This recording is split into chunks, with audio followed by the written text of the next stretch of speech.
We're now going to do a session called Purpose-Built, Environmental, Social, and Governance Goals for the Future. The moderator is Michelle McLean. She's a former Miss Universe, which is so exciting, and she is an international business representative of O&L Leisure Group. So Michelle, welcome to the stage.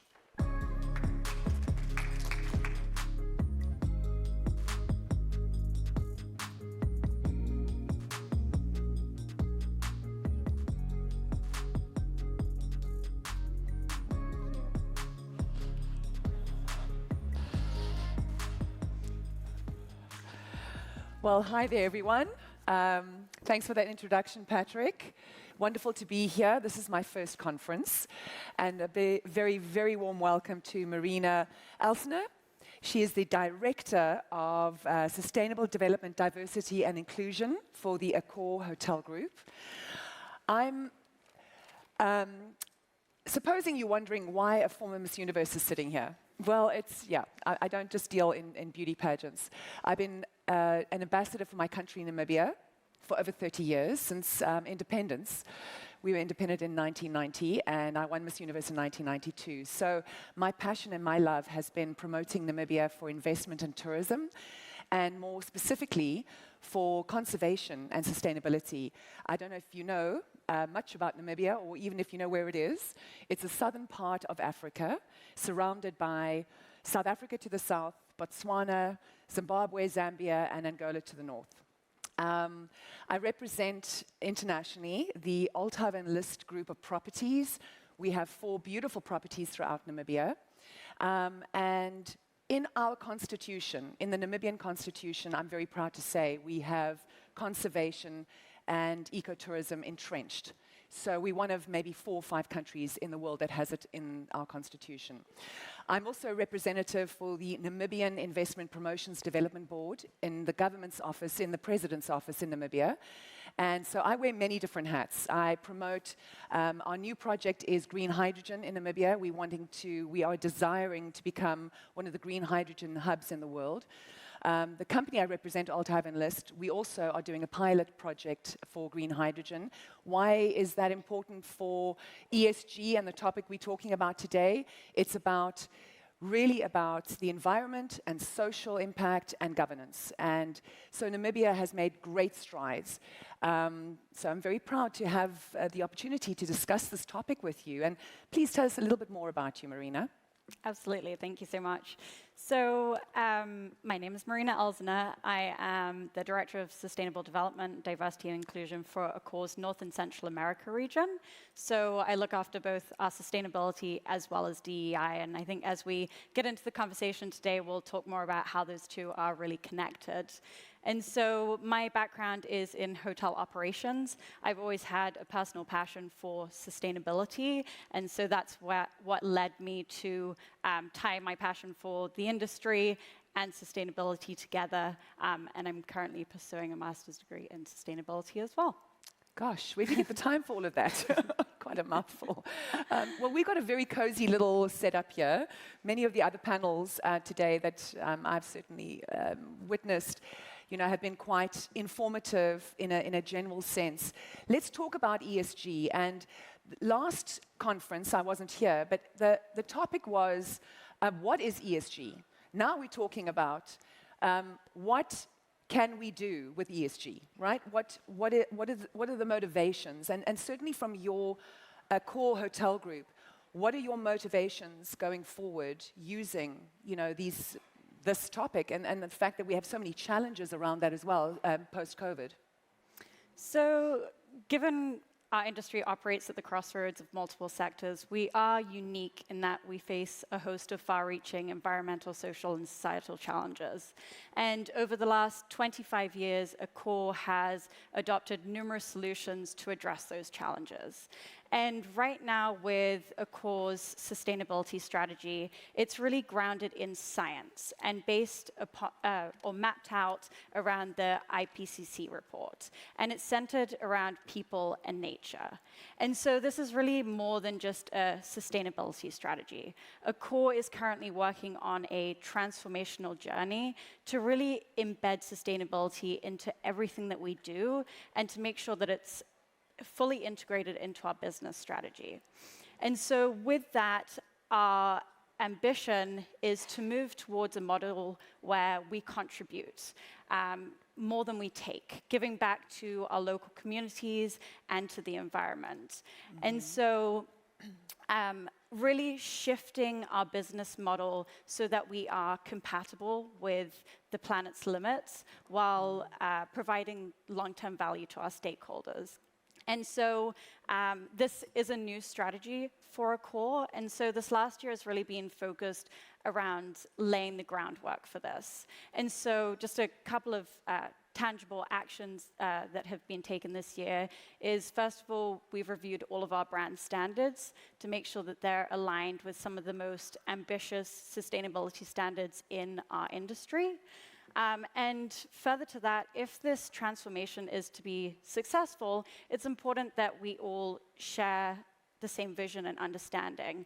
And so Accor globally has rolled out a large-scale training program on sustainability for all employees. And this is really designed to ensure that everyone understands the challenges that we're facing, and to also help facilitate the sharing of solutions. And this really ties back into embedding sustainability into the way that we do business. Because if, in order for sustainability to be a part of our daily lives, we all need to be champions and make sure that it's not just the responsibility of the sustainability department, but the responsibility of everyone at all levels of the organization. So how do you do that educational process with everybody from the doorman, to your management? There must be huge challenges in terms of that. And you also have the huge diversity of being visible in many different cultures and countries around the world. So how do you do that? So the training that's just been rolled out has been phased. So to get started, it has been rolled out on a corporate level for all of our hubs across the globe, and it will then be deployed across our hotels. We need to make sure that everyone on a leadership level shares the same vision and understanding, and then will be phased across the rest of the organization. And what would you say to, our audience, our group, our family here? We're all in the same boat together when it comes to how do you promote that to your guests and to those who would like to experience, whatever you have around the world? Do you integrate that ESG philosophy when it comes to promoting that? Yes, and so I think making sure that we communicate with our guests is a really important piece. And so I think we need to make sure that what we are communicating is concrete action. We're currently living in a world where there's a heightened amount of greenwashing, and making sure that what we're doing is based on science and hard facts. But we also need to make sure that we're telling the story. We've spoken a lot about the guests, especially the new generation, coming into the workforce and coming in to stay with us and wanting to find meaning and purpose when they're staying with us. So how do we help them find that? And that's really integrating what we are doing in terms of sustainability into their experience. I think that was spoken about quite a lot this morning in different panels, is purposeful travel. And certainly Namibia is one of those countries that it is a very far away place in the world to get to. And somebody mentioned here about jet sharing, because we don't have an airline that goes straight into Namibia. We have to go via South Africa or from Europe. And one of those things is to promote an environment that is experiential. And certainly Namibia is one of those, and I don't know if you agree, but there is the younger generation now that is being seen to be more purposeful travelers, not only the young, obviously my age, our age, but that's a whole different marketing opportunity. So how do you see that working? I think whatever we do put out there into the world, it needs to be backed by data and concrete action. We can't, sustainability is no longer sort of that fluffy feeling that I think it was, well, that nice to have several years ago. It now really needs to be backed in data in terms of what are the hard facts, what is the concrete action that we're taking, because otherwise, like we'd heard earlier from someone, you will have that younger generation that will question you and will be very vocal in terms of, but that's not what you're doing. So we just need to make sure that the communication that we put out there is true and backed by evidence. Now, let's get into the nitty-gritty. With the properties I represent in Namibia, because we have the whole environment, we have the human-wildlife conflict situation. I also run a safari company.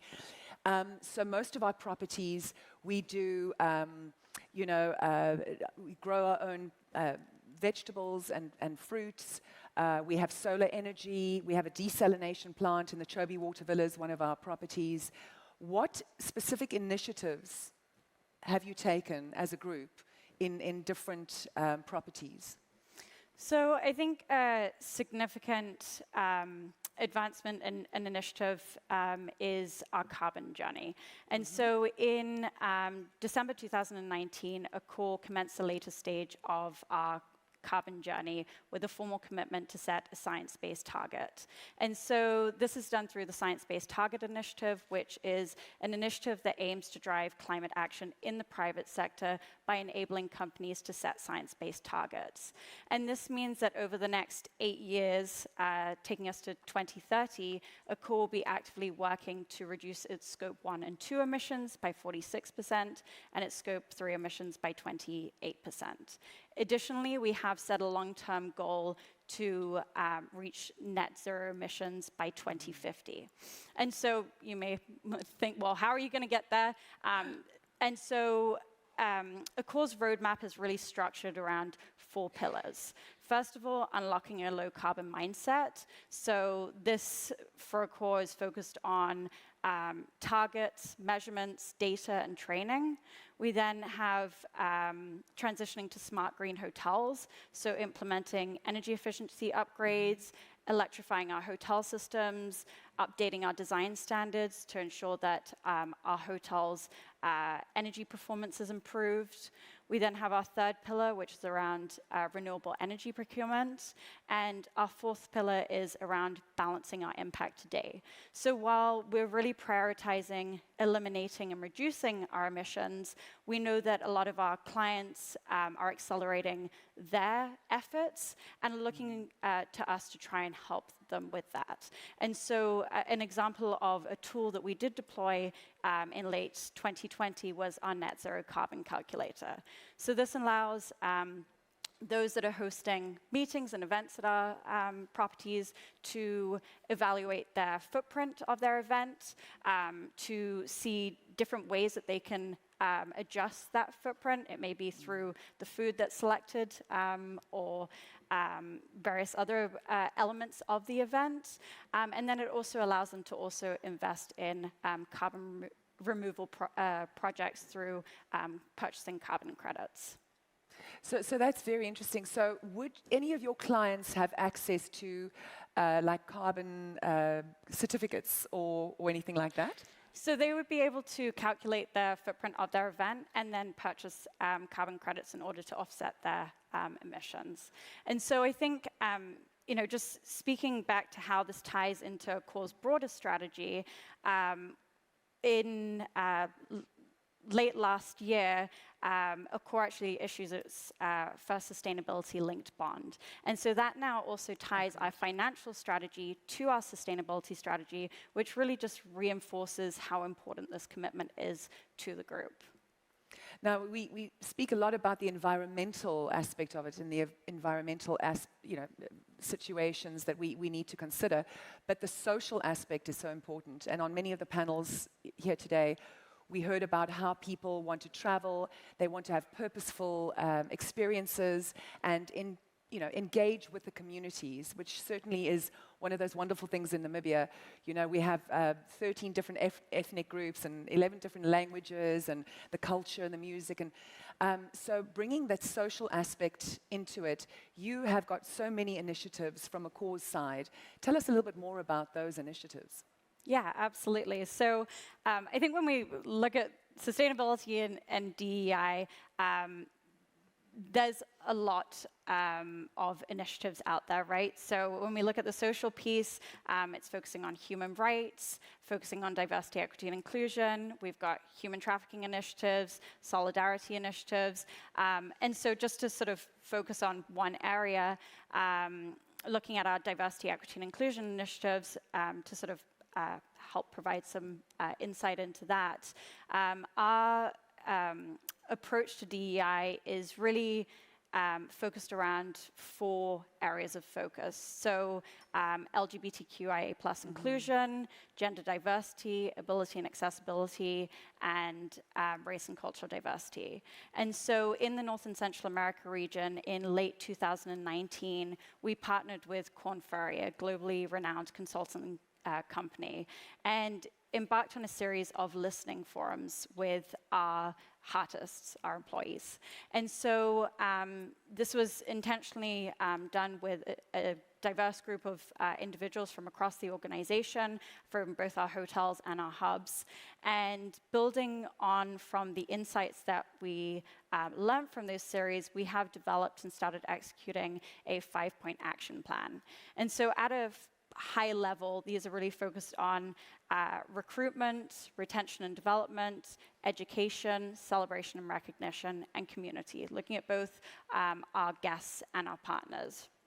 And so recognizing that it really takes everyone to strengthen the culture of an organization, we have built out a very clear DEI infrastructure with a group of cross-functional representatives from across the organization to form our DEI committee. And so just to touch on a couple of more tangible actions, recognizing the importance of education in this space. Last year, we embarked all of our leaders on an inclusive leader learning journey.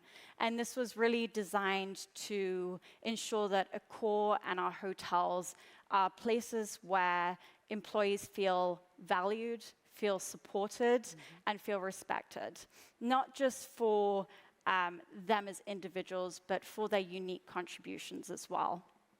Additionally, we launched an internal video series, which is hosted by our regional CEO, and this was really designed to elevate the voices of our artists, our employees. And so through this video series, we are bringing topics to the table that aren't normally on the table. In order to get comfortable, we sometimes need to get uncomfortable. And so these video series is really intended to facilitate learning and to help us all appreciate a journey that's different from our own. Additionally, we have completed a parity assessment to ensure that we know where we currently stand and where we have opportunities to improve. And another element that I'll just touch on is engaging with our communities and our suppliers. And so we are currently in the infancy stages of launching our supplier diversity efforts. We recognize the economic influence that we have as an organization, so also working to drive change through supporting traditionally underrepresented communities in terms of what products we're buying and who we're engaging with and who we're doing business with. And so earlier this year, we did actually host our first Supply Diversity Conference in San Francisco. And then, sorry, just to tie up the S, I do really think that it's important, often we do talk about the environmental side and social side separately, but I think it's really important to note that these two are so interconnected. The environment is the basis of everything that we need for our survival and our well-being. And that is needed for a healthy and just society.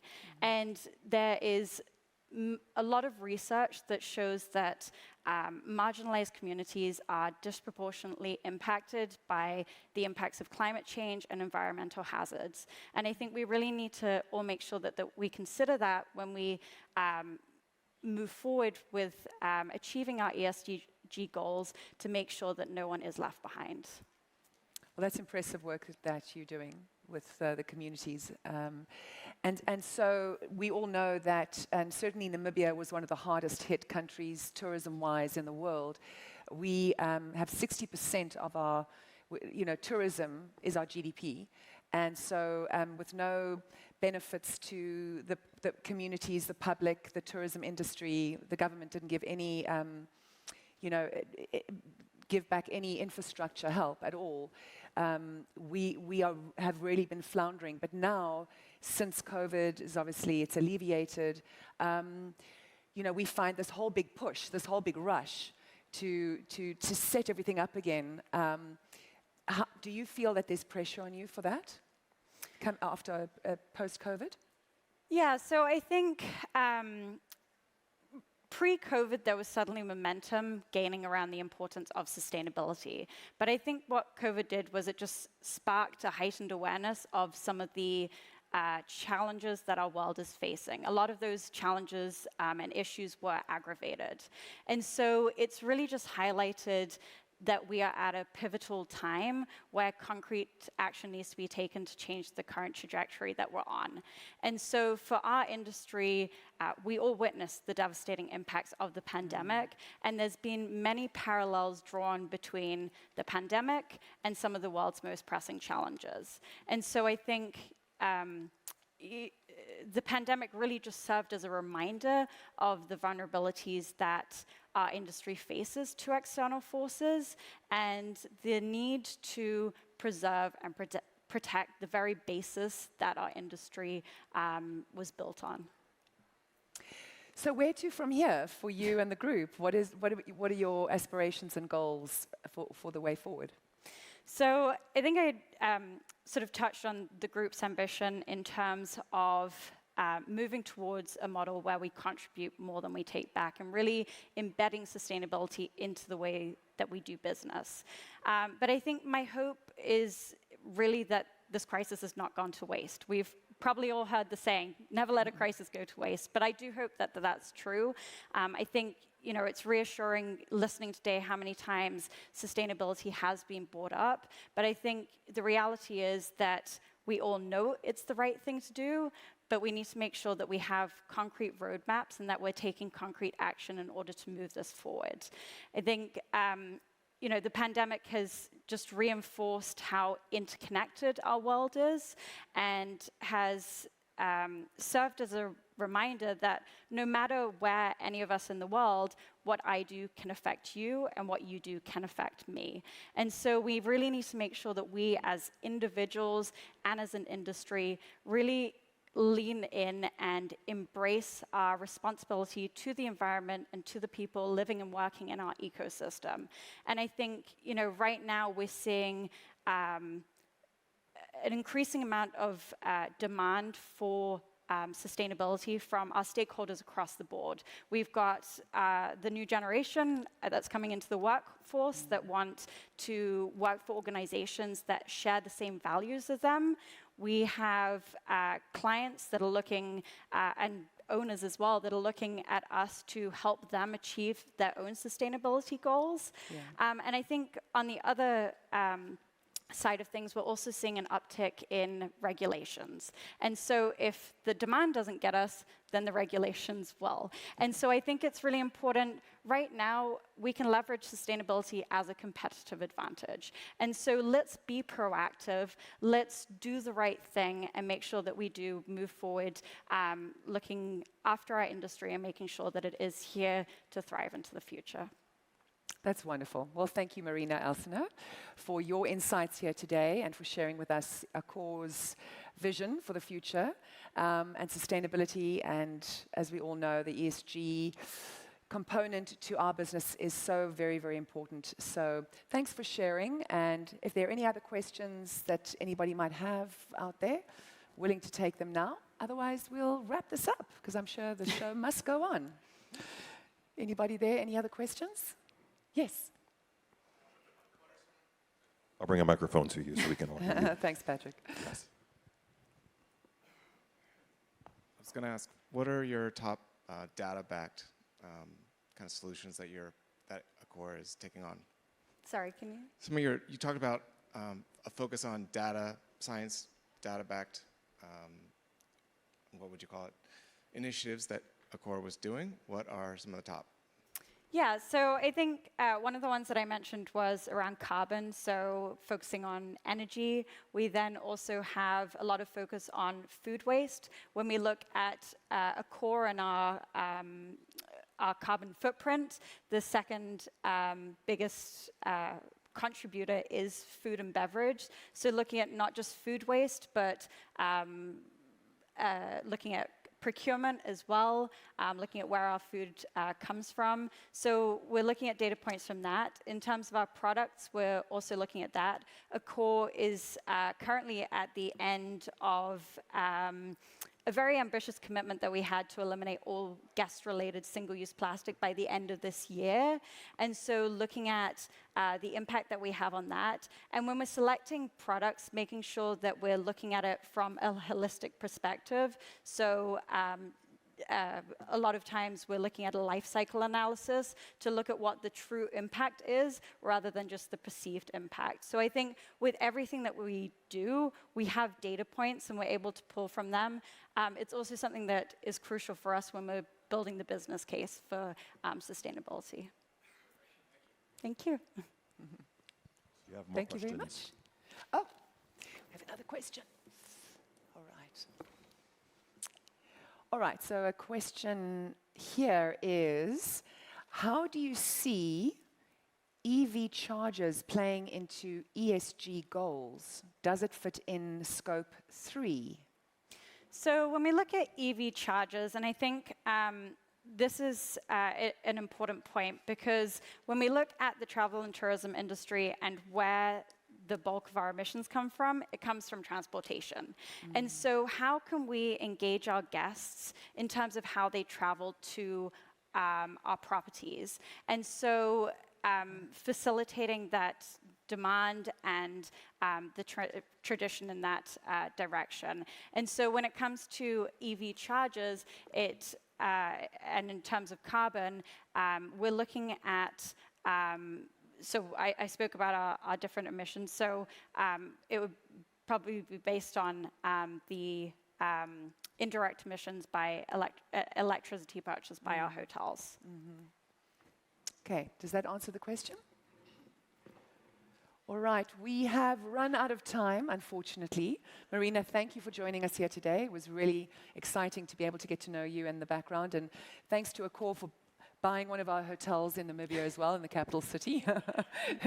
So look forward to working with you in the future. And thank you, Michelle. And thanks, it's wonderful to be here. What a wonderful hospitality we've had here at the Biltmore Hotel, and to the whole International Luxury Hotel Association group. Oh, thank you to Sharon and the team. Fantastic. Thank you. Thanks.